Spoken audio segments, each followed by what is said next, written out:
Howdy, howdy, y'all. Happy Tuesday. Happy Some Antics today. Happy Semantics Day. I can words, I promise.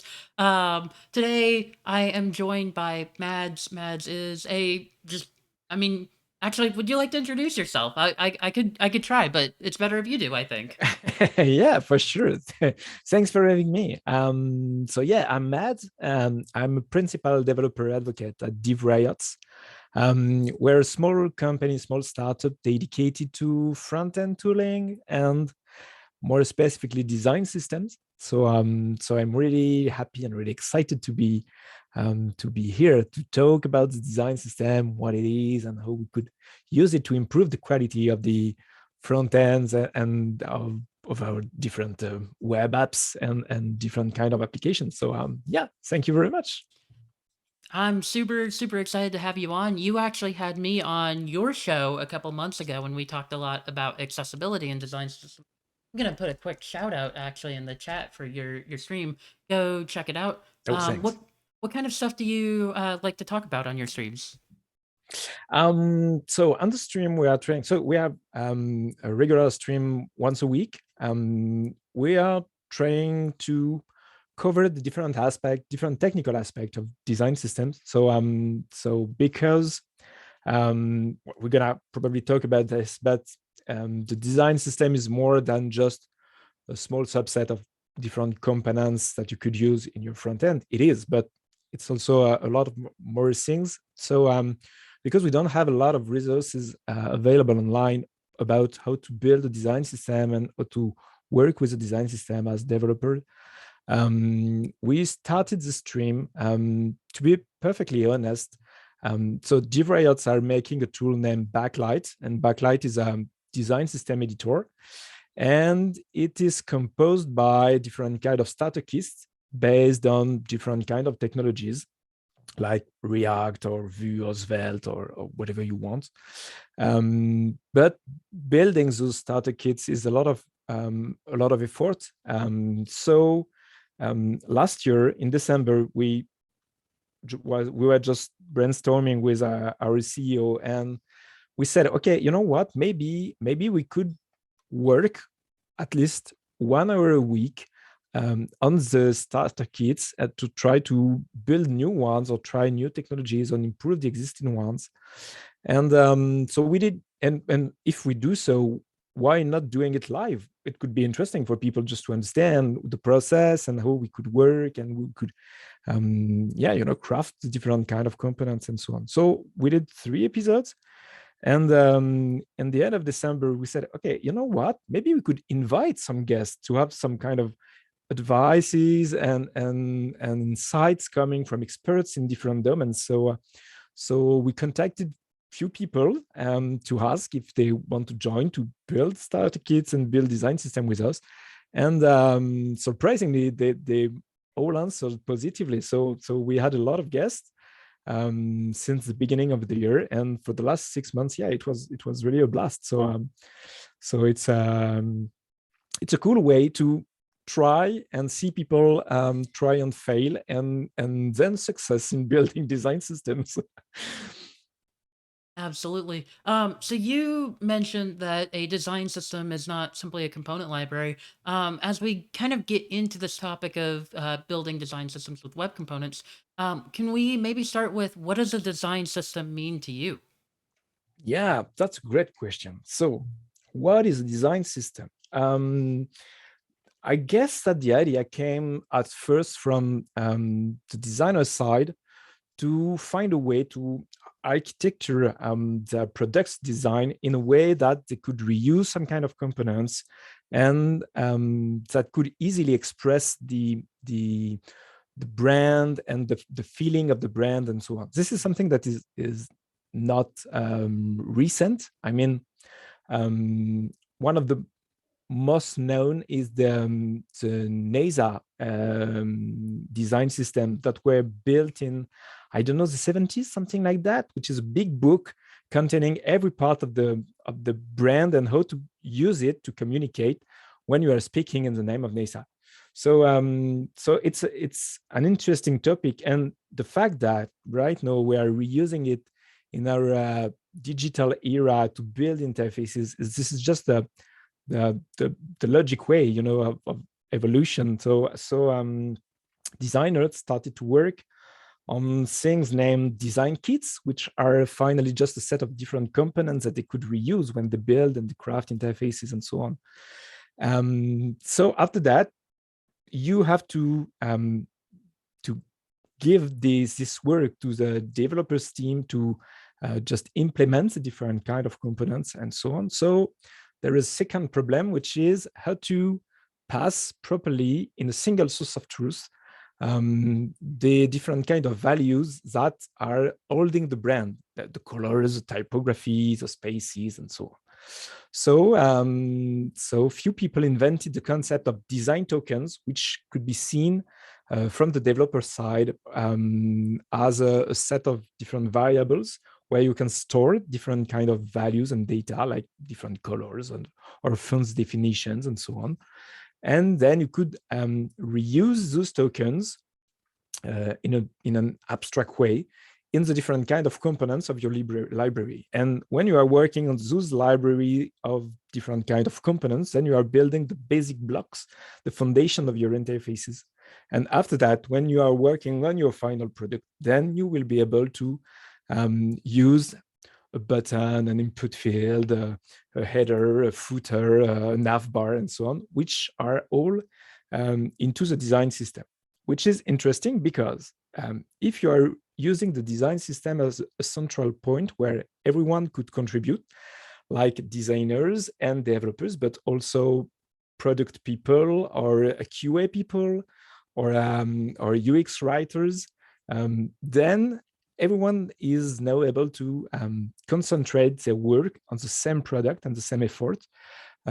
Each of them using their very own tools, designer with their design softwares and developer with their design system editors or something like that. Same thing for the UX writers and so on. And you could easily shift the complexity into the design system, which means that rather than trying to handling I don't know, let's say we have a video player in our application. If you have to under the responsive part of your application, so we have to display the video player in large version or in small version, depending on your screen resolution. But you will also have to handle complexity due to the battery. Do we have enough battery to display a 4K video? Or do we need to fall back to a degraded mode so we could just keep the battery safe? Or depending on the GPU available or the capacity of hardware decoding or not, or the bandwidth, are we on a mobile phone with a 3G connection or Wi-Fi, or I don't know. If we are handling all of those complexity in the final application, it's a lot of bugs, because we can't handle everything. I mean, just having responsive interfaces is incredibly hard right now. So adding to this batteries and notifications and GPUs and so on, it's a way too much, and it's gonna lead to a lot of bugs. It's mandatory to have that if by shifting left the complexity into the design system means that I have a video player that is a small component in my design system, and this video player is responsible by itself to handle its size depending on the container size, or do we have to load the video in a 4K version or in small versions and so on. By doing so, when in your final application you are just using the video player component, you don't have to worry about anything, because everything is, all the problems of the issues are handled into the design systems and in the component itself rather than in the final application.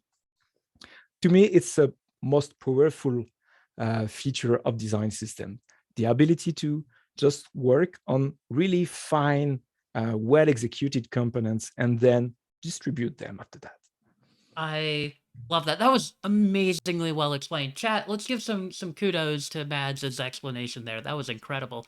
Um, and so you mentioned like the like as part of this process, right? The developers are going to be implementing parts of this in whatever tooling they're using. Today, we're using web components. Can you kind of explain why web components might be a good fit for design systems?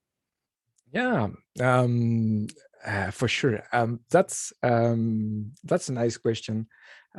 You may want to use any kind of framework that fits better for you um, because it's just the ones that you prefer or you are the most used to, or I don't know. But it's not because this particular framework is good for your final app that you have to use it to develop your set of components into your design system. You can, definitely, but having something more agnostic that could be used across different kind of project is probably more interesting in terms of reusing the content and do not re-implementing the same components again and again and again in different kind of flavors and different kinds of frameworks. It's interesting because right now a hot topic in the design system world right now is um, multi-brands design systems, which means that I'm a company, but I'm working on different kind of products, and depending on those products, I'm using the same design system but in different flavors. Like I don't know, a red version or in the green version and the blue version. This is a simple example, but you've got the point. And multi-brand means that you will probably use the same set of foundation components for both your web apps or your desktop application wrapped in an Electron container, or a mobile app or a progressive web app, or I don't know. There is a lot of kind of use cases. So if you have to reinvent or re-implement the set of components again and again, it's a lot of time wasted, and it's also a risk of to introduce a lot of new bugs and so on. So web components to me is probably one of the best bet, just because it's a standard. It's natively supported by any modern browser, so you don't have to worry about any kind of compatibility or something like this. There is a lot of different kind of polyfills to implement different features if you are targeting old version of different browsers like Internet Explorer in some versions. And you don't have to stick on the raw syntax of the standard. If you prefer to use an advanced framework to develop, to build your web components, you can do it. And it won't necessarily increase the final cost, because you could use different kind of frameworks that compile your web components in a raw JavaScript in the end. So yeah, it's a nice balance between reusability and simplicity of work when working on just small sets of elements. Good deal. I think with that in mind, I let's go ahead and get started. I'm gonna go now. Start showing my screen. There we go. So y'all, go follow Mads on Twitter. That's go do that. I've already shouted out your stream. Go follow that stream as well. And for this, we are using Backlight, which you mentioned is the product you're working on. Um, yeah. So how should we go ahead and get started today? What do you wanna do? Um, we're gonna go with a blank starter kit. So the idea is, as I said earlier, that we have a lot of different kind of starter kits. So if you prefer to use React or Vue or Svelte, etc., you could pick one. But I'm currently working on starter kits based on web components, but there is a lot of different kind of web components, different flavors. So it's not that easy. But we started one in the stream in the last episode 2 hours ago. With the stencil team. So we're gonna have a starter kit based on stencil in few weeks, I guess so. But yeah, The idea here is just to start with a blank one. So it's going to be, I don't know, easy to, implement some raw components, raw tokens, and see how it works. Deal. So yeah, so you got access to Backlight, which is a web dev editor. It's based on Monaco, the editor, the engine in VS Code. So you will have, give or take, the same features.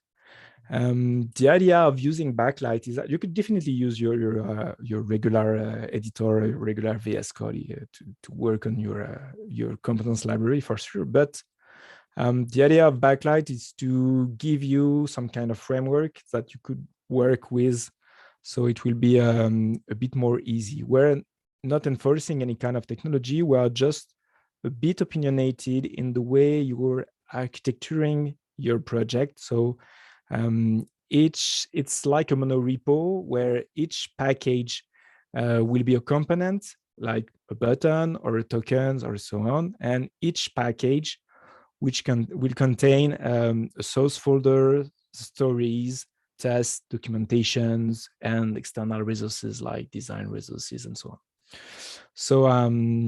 So by doing so, you will have access to an interface that will be probably easier to work on different kind of components and develop different components. So let's go. What do you want to do first? Do you want to craft a simple component like a button? Yeah, Or, let's make. I feel like buttons are kind of the classic example for design systems. For good reason, for sure. because they've got like interesting states and whatnot. So yeah, let's do a button component. Yeah. Is there it's a nice question. Is there a component that you prefer in the design system? This is a question that we had internally a few weeks ago. Interesting. And there is different kind of answers. The button is a regular example, it's always, oh yeah, so I have a button with colors and so on. Yeah. But to me, it's not my favorite one. Do you have a favorite one? So I think the merit of a button is that it's simple enough that folks understand, it's ubiquitous enough that everyone's going to relate to it, and yet it's complex enough because it's got states, and you could disable the button, or you could have an icon button and stuff like that, so you can demonstrate variation. Like, it's as simple as you need, or it's as complex as you need, and it's common enough that like everyone relates to it. So that's I think why buttons work well for design system demos. Yeah, definitely. I had a conversation with Thomas Halmer, who is a main maintainer of the Lion design system from ENG. And he told me that at ENG, they re-implemented the button 4 times because of accessibility. And making an accessible button is incredibly hard. And they restarted from scratch, 4 times before having a button that is finally a foundation of many things. It's a foundation of a toggle. It's a foundation. So yeah, it's a complex one. For sure. So okay, let's start with the button. Yeah. So in your interface, in front of in the left panel, you've got access to a list of your different packages with different kind of sections. So right now you just have an empty package containing the README, and we could improve it after that, but we will craft a new component. So in front of the component section, you will have a plus. Yeah, if you click on it, you can create a new package, like let's say a button package. Right. Perfect. Now, in this package, which is totally empty right now, if you go to the source folder, we're gonna add a new file. So we're gonna add a new source file, like let's say, I don't know, let's name it index.js, which is finally the regular name. And And now we are ready to implement our button. So we've got a lot of different frameworks and different solutions available to implement the web component. I suggest that we go with a plain one, a regular web component, so it won't add too much complexity by adding different kind of libraries and so on. For So folks in the chat who are maybe less familiar with web components, there was a promise of like, oh, web components will be simple enough that you won't need a framework for them.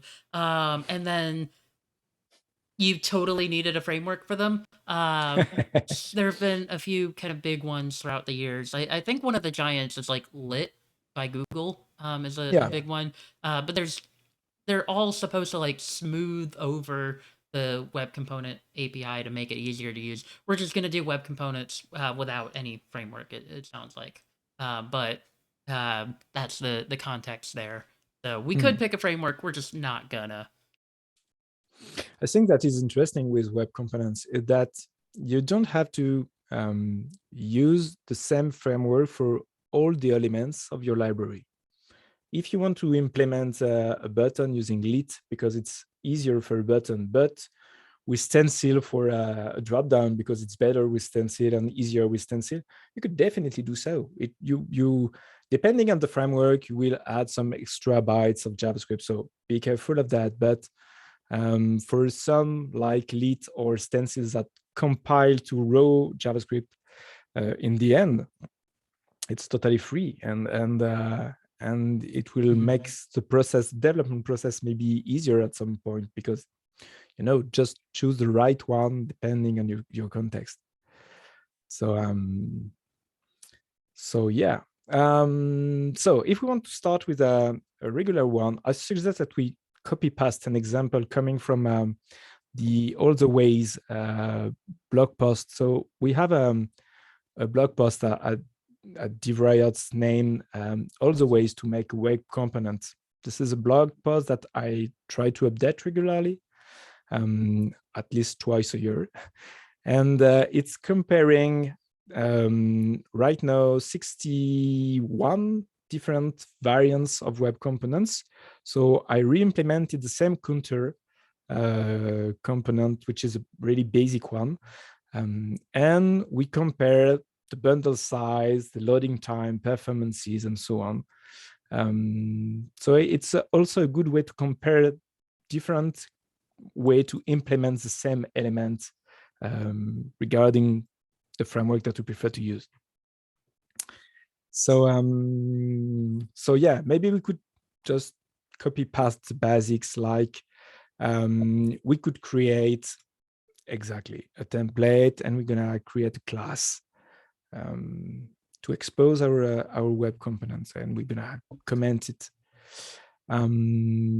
So yeah, maybe we could remove all the content in the styles because we're gonna style it after that.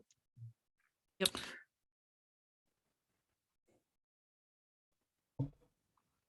Yeah, great. And maybe we could keep just, let's say, the button. It will be enough. Okay. Perfect. And maybe we could add some kind of placeholder in it, like, I don't know, some text in it, and just a simple hello world is to us. So yeah, we're gonna keep the button. All right. Perfect. Then we have to create a specific class extending the HTML class, the HTML element class, to create our button. So it's going to be a class name, something like my button, which extend the HTML element. Okay. We can keep the constructor. We will just remove the reference to the count because we don't need the counter, but we will attach the shadow to the component. So the idea for folks that are not really comfortable with web components is that web components in your browser will work like a subtree of your DOM, which means that there will be a dedicated root element inside your web components, which means that your component is totally isolated of the rest of your page. So the styles coming from the external application won't be applied unless specific rules are involved on the different parts of the web components and so on. So it's really working on small sandboxes and just building some islands in your final application. Yeah. So we're gonna keep the connected callback. We just keep the app and child, where we just duplicate the content of the template and clone it directly into the web component shadow DOM.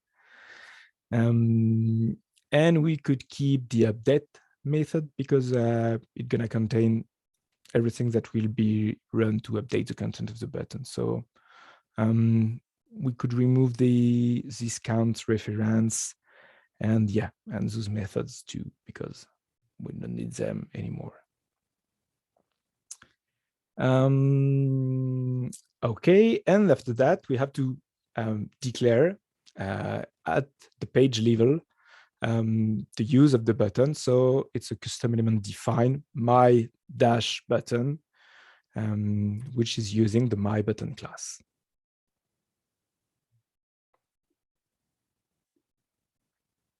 Good deal. And so what this does is basically this enables us, we can now use the my button tag as though it were an HTML element. But it's going to hook it up basically as has been defined in this class. And this is all browser native. Like you could run this in any modern browser and your browser will now understand the concept of a my button tag. Correct. That's exactly that. An interesting thing that we are using a template node created directly programmatically into our file, but we could definitely embed a template element inside our page if it's rendered on the backend using, I don't know, PHP or Node.js or Java or whatever you want. And if the template tag is available inside the page, then you can just add the logic into the JS file and referring to this template element in the page and use it into your web component without worrying of implementing your raw content by hand. So that's the basic one, and we could definitely use it. So to do so, the best way is to create a story in the storybook format to display this component and to see it in action. So you could go to the stories section of your package and you could create a file name index.stories.js. Yeah. Perfect. Then in this one, we're gonna import the component. So it's a regular import, and the path will be, so you have to use a string. Yeah, it could be my button from src/index.js. We said something like that. Yeah, is it in the... do I need any like this? Yeah. Okay, so it's okay. Exactly. You need to double dot because you're in Yes. a stories folder. So just Got it. Okay. yep, exact. Cool. And that's it. And to display it, we just create a simple story file, which is just a function. So we're gonna write something like export const and the name of your story. So it could be my button, for example.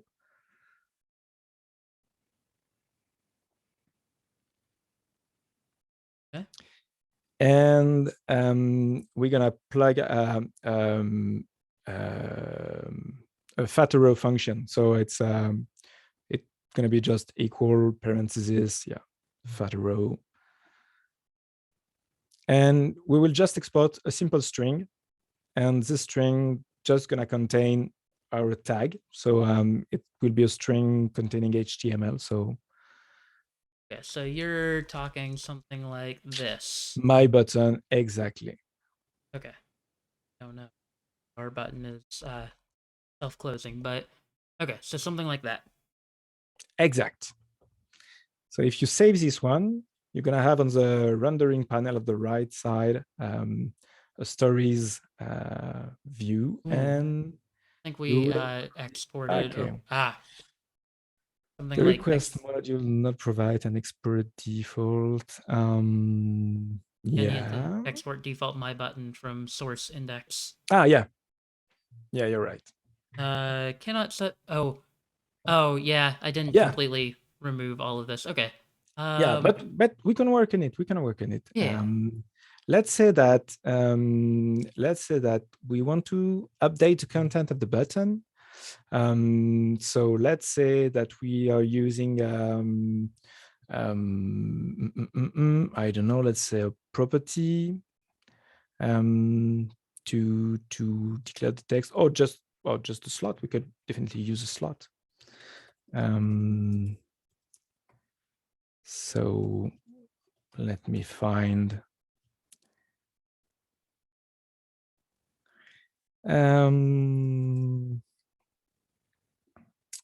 So if we want to create a slot, we're gonna just let me remind. I can't remind using. Yeah. We could do in our template in the button, we could use just the slot tag, and it should be working. Okay. Do I I need? guess so. I'm just. Do I remove the text in here Yeah, or? we could remove. Yeah, we could remove the text. Right. It's a self-closing tag, so we have to add a final. Yeah, that's it. Perfect. And so we could remove the content in the update function, which definitely is not useful anymore. I'm sorry. Remove Yeah, we what can now? remove the content. Yeah, in the update function, we don't need finally this one. If you are using a slot, it will be Gotcha. perfect. Okay. So let's save it and let's see if it updates properly. Yeah. So we need to So put we some have a text in button. here. We need the content in the text. So I go here and put our text here. There we go. Cool. So we have a button. It's not Awesome. actually doing anything, but we have a button. Exact. So no, we could add some kind of logic and some kind of styles logic dedicated to this one. So I suggest that we use custom properties to style the different parts of our components. Okay. So in the styles section, we could add some basic rules like just focusing the button and adding some rules like background color and the color, so we could see the different variants. So let's say, let's do something like that just to test. There we go. Perfect. So right now the logic is just totally sandboxed inside the web components, but we prefer to use tokens coming from the styles, from the design. Mm-hmm. So we can declare different kind of tokens in the form of CSS custom properties. So I suggest that we create a package in the tokens section. All right. And we're going to create a colors package containing the colors token. That's All okay. right. So let's create a file like colors.css, for example. All right. All right. And we're going to declare our custom properties. My favorite choice is to use the colon where selector targeting where HTML Okay. to declare the default tokens, because by doing so, this rule has a specificity of 0, because the where pseudo selector has no specificity. So you are declaring the custom properties with no specificity at all. So you don't have to worry of overriding something somewhere in your application. You are just defining the default values. We've all, I think we all remember the Bootstrap era, where it's like if you needed, like, you could pull in a CSS library like Bootstrap and everything would look gorgeous, you know, out of the box. And then the moment you wanted to customize anything, you had to forge a path using bang important, bang important, bang important all over the place. And so to have, you know, our base layer like this instantly start with a specificity of 0 means that from the get-go you can just start overriding things without having to employ hacks like that. Yeah, so that's exactly that. So let's declare a few colors. Let's say something like I don't know, dash dash color dash primary, something like that, if Okay. we want. And you know what? I've got a color I like. It's a shade of purple.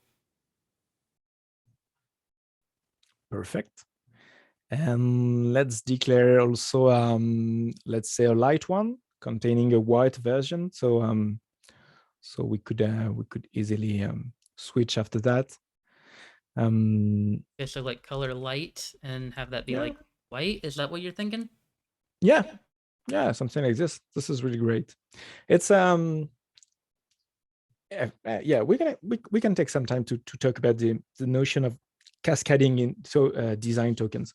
You could definitely declare your design tokens were like primary color, secondary color, white light color, and so on. But often you are not exactly using those ones because they're probably not semantic enough.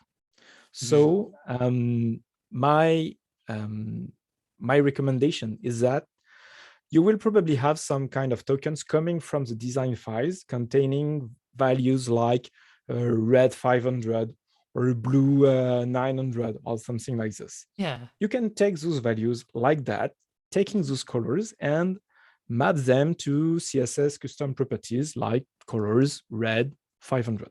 It's perfectly fine.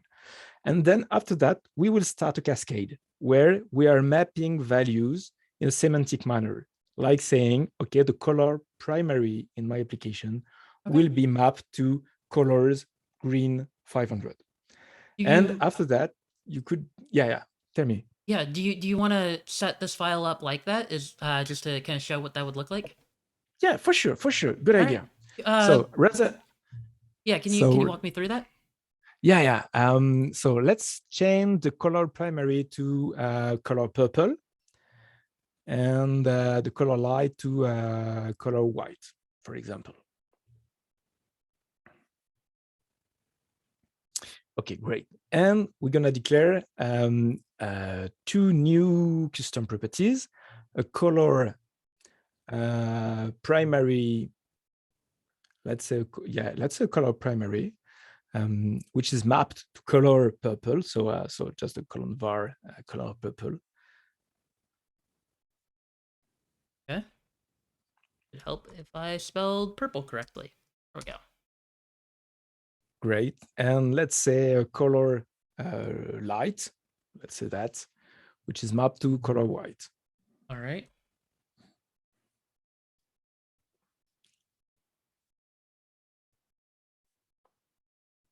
Now we have a bit more of meaning inside it, but we could also declare a bit more. So probably in another level in our CSS file, like with a selector column root.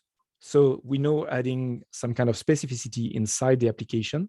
So at the root level, so at the application level of my I'm gonna map different values like a color surface. Let's say color surface. That's a good one. Which will be mapped to color primary. So now I know that any kind of component that need to have some kind of surface color, like the background of the button, will use the color surface. And I don't care on the value that is mapped to. This is just a responsibility of the cascade, which will be probably handled by the designers or other people in the team, I don't know. And we could do the same thing with a color text, which will be mapped to a color light. It's also a nice way to be ready to override things in a dark mode or light mode, because you could override those values specifically, like a dark color dark surface, color light surface, and so on. Absolutely. All right. So nice. Let's use them directly in our button. So in the button, we could replace the background color with the color surface value and the color text value. And But if we say we don't have access to those values because we need to import the colors containing the tokens. So in your final use case, you will probably import them in your application, but now we are working with stories. So we could use a specific file in Backlight to load external components in every stories in the app. So on the left panel at the bottom, you've got access to the root files of your project. And if you click on it, you at the bottom of the panel, totally, it's a bit hidden at the bottom, named root files. Oh, okay. Got it. Okay, root files. You've got them. No. You've got one. You've got one really at the bottom of the panel, in front of the B logo at the bottom left. Oh, I see. Okay, got it. Very bottom. Yeah, Okay, got it. it's a bit hidden. Got it. Okay, cool. If you click on the plus, you could add a file name. Let me remind. I always do the same things. The name stories.preview.js. Stories.previews.js. Preview with a S. Stories.preview.js. Is there a good way to rename? Yeah, you should have 3 dots button if you highlight the file, but I don't see them. Okay, you know what? Let's recreate it and don't worry about this one. Yeah. Stories.preview. Preview, yeah, There we go. Oh, and even auto-filled stuff. Cool. Yeah, and there's some few elements that are pre-filled. The idea is that this JS file is executed for every stories file everywhere in your project. So we will import the tokens in this one. So we will just do an import anywhere you want. And with the path to the colors package. So it's going to be something like a string containing colors slash src. Oh, src. Oh no colors. Oh, that's src. fine. Yeah, colors slash src slash I can't recall the name of the file. Colors.css we used, something like this. Did this like? Yeah, perfect. Yeah, and with a single dot because they are root files, so they are the same level than the other packages. Perfect. So now if we go back to the button, I hope that everything. Hey, there we go. Okay. Nice. Absolutely. So it's interesting because in your story, in the my button element, because we used CSS custom properties, we could add a style attribute in the button tag in the story, in the my button tag directly. Okay. Yeah. So style equals, we could say, just absolutely cause some chaos here. Font family cursive. For example. Not seem to have gone. Okay, so it's a nice example because we set styles properties on the web component itself, but because of the shadow root, the rules can be applied inside it. It's outside of the scope. Mhm. So we've got two things to fix this that are really interesting. The first thing is we want to change the color for this button specifically. And because we use CSS custom properties, we could declare a new in the style attribute. We could declare custom properties, which would be color surface with a new value. Yes, and that looks like this color surface, and I'm just gonna put in tomato. Okay. Great. And now it works because the custom properties could cascade through the web component. So we prepared a way to be able to map and change different kind of values because we are using tokens and we are overriding the tokens at the root level of the element. Okay. The second way is to fix this stuff with the font family cursive rule. If we go back to our source file for the button, we could add on the button itself an attribute named part. Attribute, And okay. Part. yeah, exactly. And with an ID, the which one you prefer. It could be button, it could be, I don't know, container surface. Let's say button. Yeah. Okay. Okay, perfect. So if we go back to our story, we could add a style tag before my button to declare specific styles. We could also do it somewhere else, but for the sake of the demo, it could be nice. So let's do a style, and we're gonna style my dash button colon part, and yeah, and the ID, so button. Okay. Okay, and now in this rule, we could apply the font family cursive directive.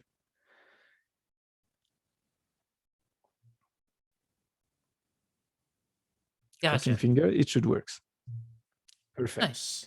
So by doing so, we are explicitly telling the brother that inside this web component, we've got a part of the web component that we are exposing outside to CSS. So we could style different parts of the element outside of it. So it's a great way to be able to tweak different kind of elements.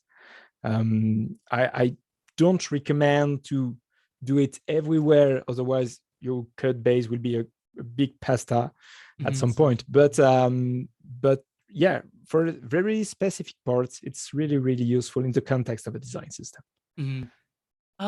So a big part of design systems, from what I understand, is the ability to reflect variants, right? Like you could have a button, but then you can also have like a disabled button, or you could have like a ghost button look. Is there a good way to handle that with this workflow so far? Yeah, definitely. We could definitely use properties on your button. So if we just had a property in my button, let's say a disabled properties, so we will be ready to handle the disabled part. Okay. So what would that look like? What would I need to do? So do I put disabled here on my Exact. okay. And then if you go back to your SSE file, we're gonna be ready to handle the properties in your custom element. So to do this, let me remind how to do so. It will be in the button itself.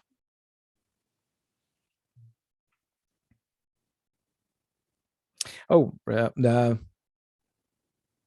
let me think. Which is the best way? What's the best way to do so? Maybe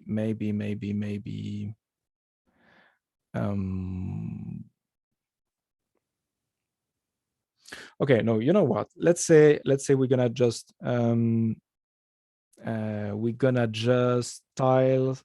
just apply different styles right now, and we're gonna see with properties probably later. So in the styles, we could target this very specific attribute by using the column host parentheses and the attribute in the styles directly. So Okay, you said colon host. should be that. Let's say host exactly, and it's a host parentheses, and between the parentheses you had some kind of CSS selectors like the bracket disabled to map the attributes or to target the attribute. Yeah, that's it. Okay. And now we could apply the rules inside it, like, I don't know, opacity or something like that to explicitly display. Yeah, and the opacity here would be, probably another token that we would be using. But yeah. Exact. Okay. Okay, perfect. Yeah, and I also want to shout out Foxy in the chat, who has been letting me know that apparently we really should have a closing tag for this slot. So, still very new to web components, so I definitely appreciate that pointer. Thank you so much. Yeah, thanks. Right. Is there something else you'd like to show off about this workflow, or anywhere you want to take this next? We've got a few minutes remaining. Let's see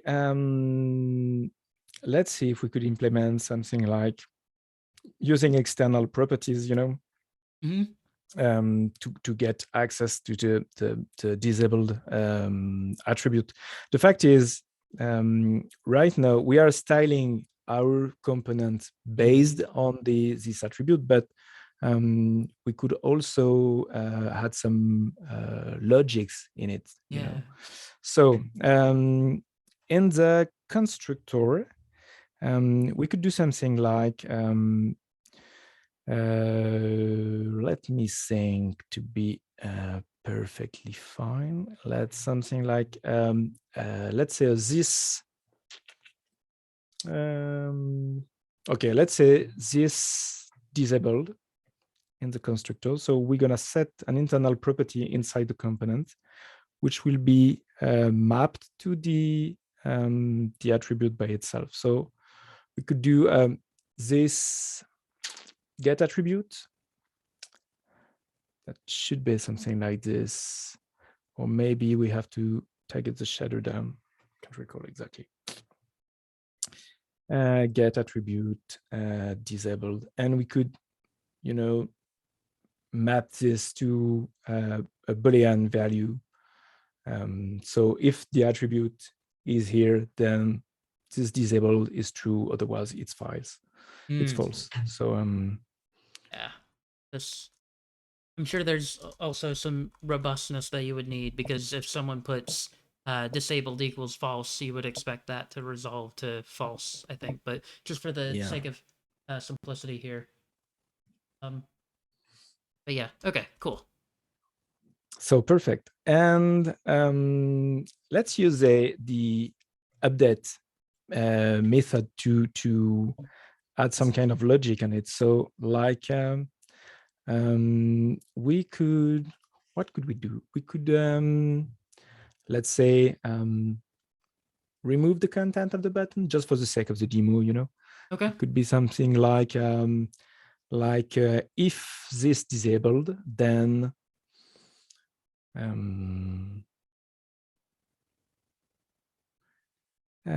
what should we do? Probably let's say this shadow root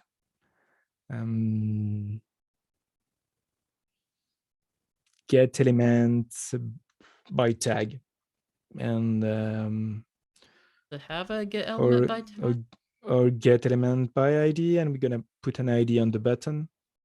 Okay. Or we can do a query selector. It's gonna work. Do that. Yeah. Selector, grab our button. Exact. Okay. And let's modify the inner content. Let's say inner content is disabled. Okay. Inner content, inner text, yeah. All right. And again, in a real world context, probably what we would actually be doing is setting the underlying button to have like Yeah. its own semantic disabled attribute. That way, like for accessibility reasons, like the button's actually disabled. But okay. Yeah, the fact is that you could use this as a gate to enable or disable some kind of event handlers or something like Yeah. this. If the button is disabled, then you can't click on it, and so on. So there is a lot of things that we could do. So is it working or not? It's not. Why not? Can't recall. Interesting. Set Um, disabled. Hmm.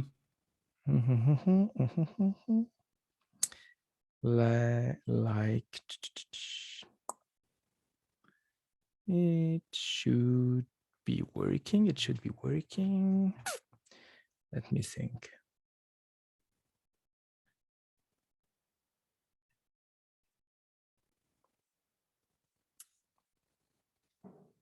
Mhm. If it helps, I don't think this dot disabled is getting set. So Okay, that's interesting. So why is it not? Maybe we could put.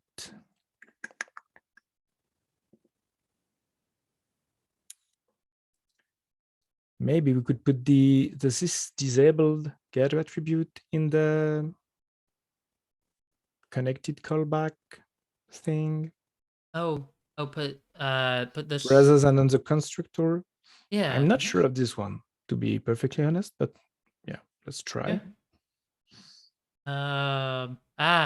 Yeah, looks like we're getting some vouching for that in the chat. Oh, still showing up as hmm. Um Mhm. and is get attribute on the right thing or should it be Yeah, it's the get attribute is available on the this element. This element is your web component, so Mhm. it should be working. Okay. I also know we're coming up on time and you've got a hard stop, so we may not be able Yeah, to solve we're gonna this. try to fix it, and we're gonna publish the answer Mhm. after that. But yeah, this is the value of an attribute truthy. That's a good question. Um yeah, let's find out. Oh, yeah. Let's see. If I go here and I set this to be disabled equals disabled. Oh, yeah, Let's see if let's that try. that does it. Hey, coming out on a win. Perfect. Good call, Foxy. Super appreciate having you in. Thanks a lot. Thanks a lot for this one. What a So a yeah. save at the end. All right. Well, hey, so I know that we don't have a whole lot of time left, so I wanted to give you a chance to just kind of shout yourself out again. What are you working on? Where would you like me to send people? Anything you want to promote? Oh yeah, for sure. We just scratched the surface, but we are also working on a lot of things at DeVry. It's not only Backlight, but also tools dedicated to how to improve the way we are exchanging information using design tokens coming from Figma files or coming from stories and so on. So yeah, that's a good way. More specifically, just to give you an overview, but if you map your values coming from your Figma files to a tools like specificity, which is exporting those tokens in a style dictionary version, then you could, in Backlight, dynamically build your CSS custom properties, so we could be ready to reuse the values directly coming automatically from your CI, from the Figma files.